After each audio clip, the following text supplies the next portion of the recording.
වාසු ඉක්මනට නැගිටින්න ළමයෝ. මට අද වෙදගෙදරට යන්න වෙන්නේ නෑ. මට ටවුන් එකට යන්න වෙනවා.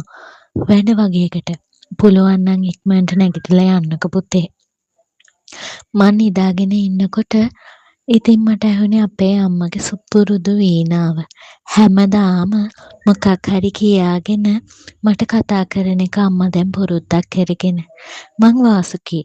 අපේ ගෙදර ඉන්නේ ඉතින් අම්මයි මමයි විතරයි.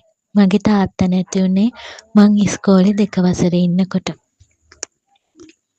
එදා ඉඳන් අම්මා මාව බලාගත්තේ හැම දෙයකටම සල්ලි හෙව්වේ මේ වෙදගෙදර වැඩට ගිහින් තමයි. ඉතින් ඉස්කෝලේ ඉවර වෙලා වෙදගෙදරට යන එක ඇත්තටම මගෙත් පුරුද්දක්. දැන් මම වෙද මහත්තයාගෙන් හැමදාම එයාගේ ශාස්ත්‍රය ඉගෙන ගන්නවා.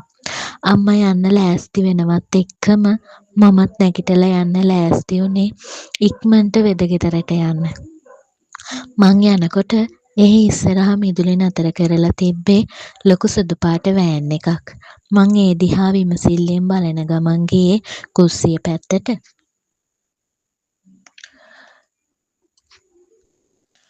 හැමදාම ලොකු නෝනාට කතා කරලම වෙදගෙදරට යන එක ඉස්සර ඉඳලම මගේ පුරුද්දක්. ඔය නෝනලා බය වෙන්න එපා. පුතාව අපිට ඉක්මනට සනීප කරගන්න පුළුවන්. අද ඉඳලම ප්‍රතිකාර පටන් ගත්තා නම් හරි. හැබැයි ඉතින් මෙහෙ ඉන්න වෙනවා ටිකක් හරි සුවාතෙට හැරෙනකල්. මේ වෙදහෙදකන් ටික මුල ඉඳලම නොකිරුවොත් එහෙම මේක හරියන්නේ නෑ නෝනේ. ඒ හින්දා ඉතින් අනිවාර්යයෙන්ම මං ඉන්නම ඕනේ. බය වෙන්න කාරියක් නෑ. අපි පුතාව හොඳට බලා ගන්න. මං ඇතුළට එනකොටම ඇහුනේ වෙද මහත්තයාගේ කතාව. මොකද්ද වෙලා තියෙන්නේ කියලා බලන්නයි මමත් එහෙමම ඉස්සරහට ගියේ. ඒ යනකොට 6-7 දෙනෙක්ම එතන. ඒ අයගේ පෙනුමෙන් නම් ගොඩක් සල්ලිකාර වගේම කොළඹ පැත්තේ කට්ටියක් වෙන්න ඕනේ. මොකද ගම්වල නම් මිනිස්සු නෙවෙයි. වාසු මේ පුතාට මෙච්චර පොඩි වයසකින් අංශභාගය හැදිලා පැත්තක්ම පණ නෑ දැන්. මං හිතන්නේ ටිකක් කල්යයි අපිට. මේ පුතාට ඉන්න කාමරයක් අස් කරන්න කියන්නකො ලොකු නෝනාට. වෙද මහත්තයා එහෙම කියද්දි මං බලාගෙන හිටියේ ඒ රෝද පුටුවේ හිටපු කෙනා දිහා. ඇත්තමයි ඒ කෙනා නම් පුදුම ලස්සනක්. පුදුම කඩවසම්. ගානට ෂේව් කරපු රැවුල, එකට යාවුණු ඇහි බැම, hina වෙනකොට වල ගැහෙන කම්මුල්. ඇත්තටම යා නම් වශීයක්. කොච්චර වේදනාවක් තිබ්බත් ඒ මූණේ තිබ්බ හිනාව නම් ඇත්තටම හිනාවක්. සත්තමයි මට ඇස් ඉවතට ගන්න බැරි වුණා එයාගෙන්. මං පියවිසිහියට ආවේ වෙද මහත්තයා ආපහු සැරයක් වාසු කියලා හරි සද්දෙට මට කතා කරනකොට. එතකොට මං දැක්කා එයත් මගේ දිහාම බලාගෙන ඉන්නවා. මං එයා එක්කත් ලාවට hina වෙලා ඇතුළට ගියේ මගේ හිතත් අමුතුම හැඟීමකින් පිරීලා යද්දි. මං ඇතුළට ගිහින් ලොකු නෝනාට ඒ පණිවිඩෙත් කියලම එළියට එනකොට ඒ මහත්තයාගේ ගෙදර අය නම් යන්නයි ලෑස්තිය.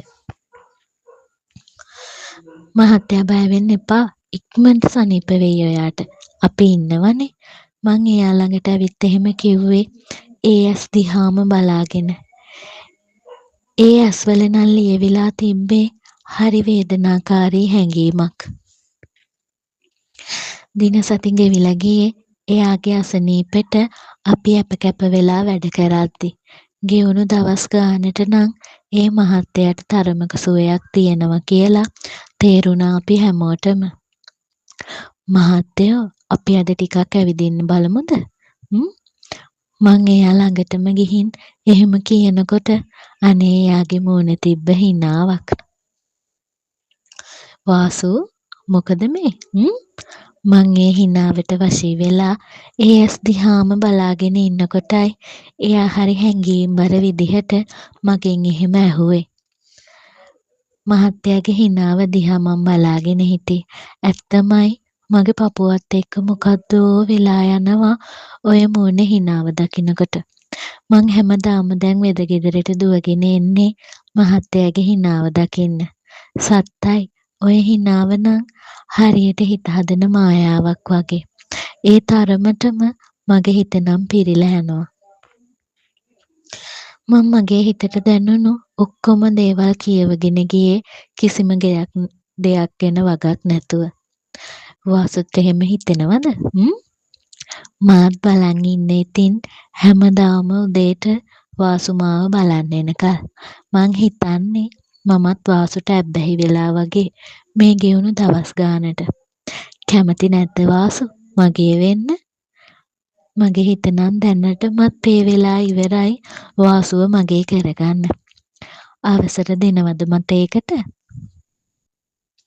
සත්තමයි මාව හිරිවැටිලා ගියේ එයාගේ කතාවට. ඒ කියන්නේ එයා මට ආදරේ කරන්න පටන් අරගෙනද? ඇත්තමයි මට නම් හීනයක් වගේ ඒක නම්. ඒකමයි මං එයාගේ ඇස් දිහා බලාගෙනම හිටියේ. ඔහොම බලලා මාව අවුස්ස ගන්න එපා වාසු. මං ඔයාට කැමතියි. ඔයා මාව මේ ටික දවසට බලාගත්ත තරම් වෙන කවුරුත් කරන්නේ නෑ ඇත්තමයි. ඉතින් මට ඔයාව හැමදාටම ඕනේ. මට සනීප වුණු ගමන් මං ඔයාව එක්ක යනවා අපේ ගෙදර. එයා ඒ ටික නම් කිව්වේ මගේ අතත් හරි තදේට අල්ලගෙන.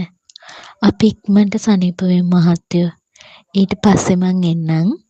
මං හරි ආදරෙන් එයාට එහෙම කියලා හැදුවේ එයාගේ කකුල් වල තෙල් ගාන්න උනාට කෝ ඉතින් මට ඒකට ඉඩක්.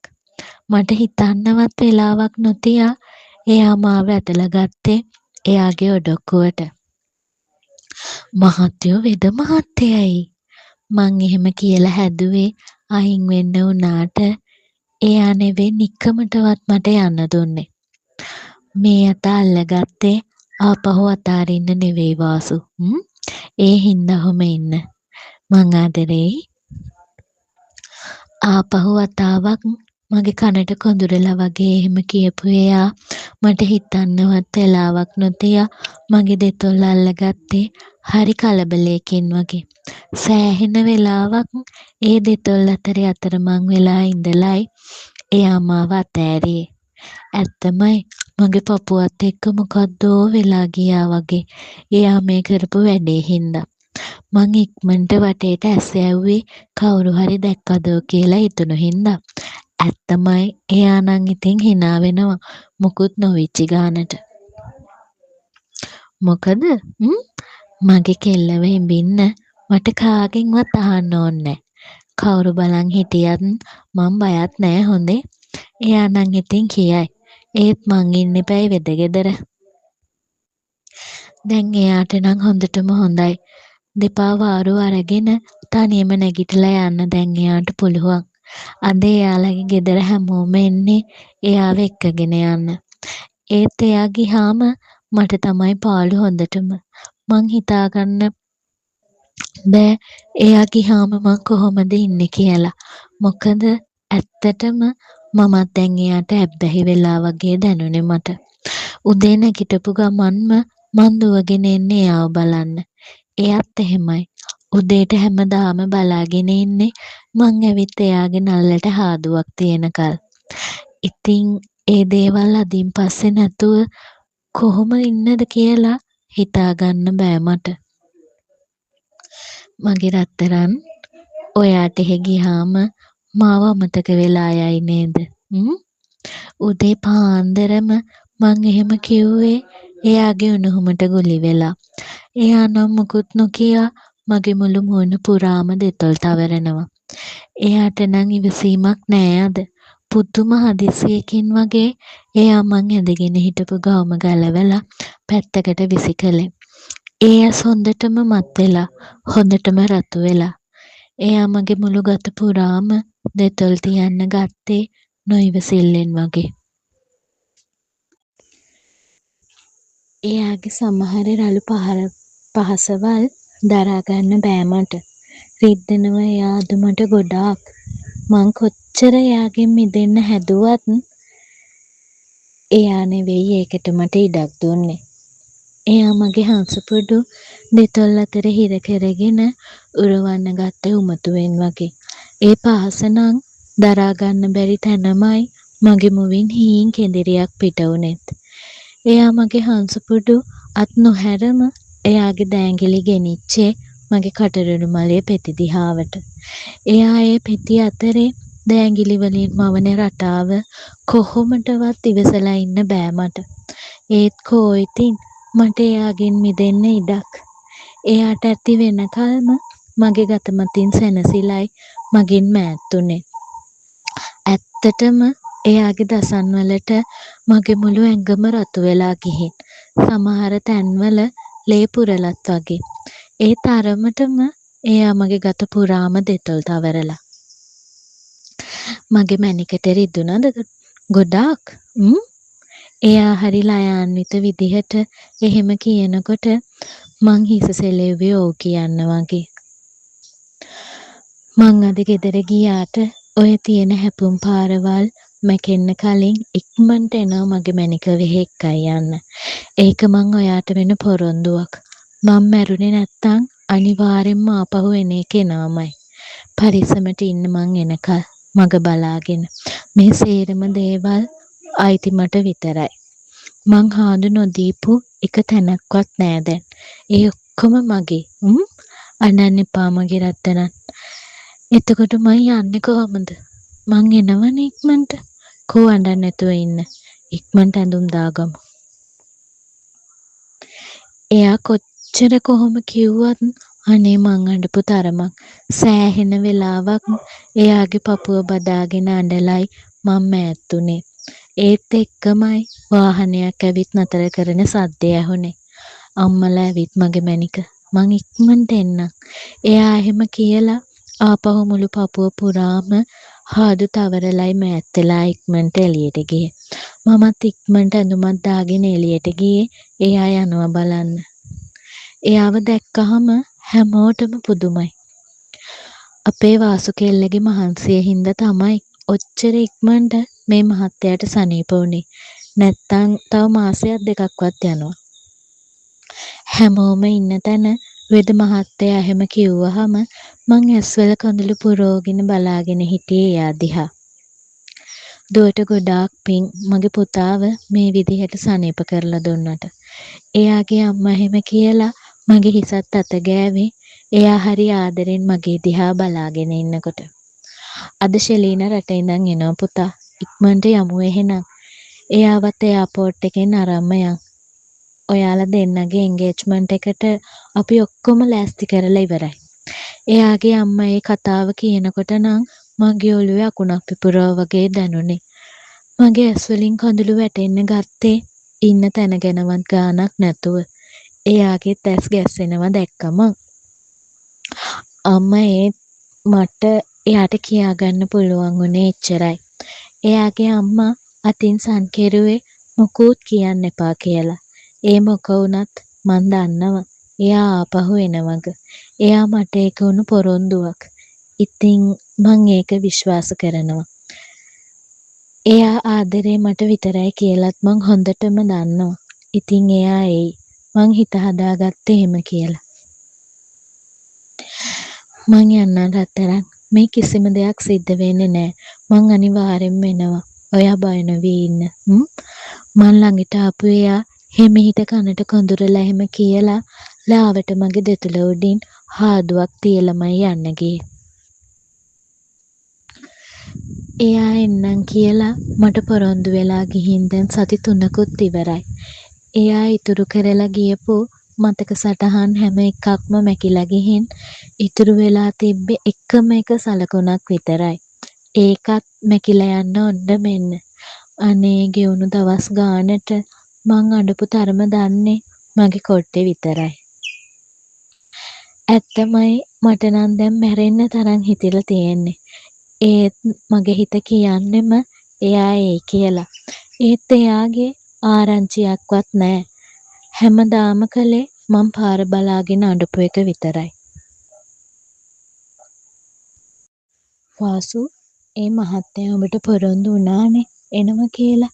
එහෙනම් ඒ අඬන්නතෝ පරිස්සමට ඉඳපන්. මං අද යනවා ලොකු අම්මලායි ගෙදර. උඹට හෙන්නත් බෑලුනේ. පරිස්සමට දොර වහගෙන ඉඳපන්. අද වහින්නත් වගේ. අම්මා එහෙම කියලා කාමරේට ඇවිත් මගේ හිසත් අතගාලා යන්න ගියේ. කියන්නත් වගේ අම්මා යනවත් එක්කම ඇද හැලෙන්න ගත්තේ මොරසූරන වැස්සක්. හොඳටම අකුණු ගගා වහිනවා. ඇත්තමයි මගේ හිතට මොකද්දෝ බයකුත් දැනුණා.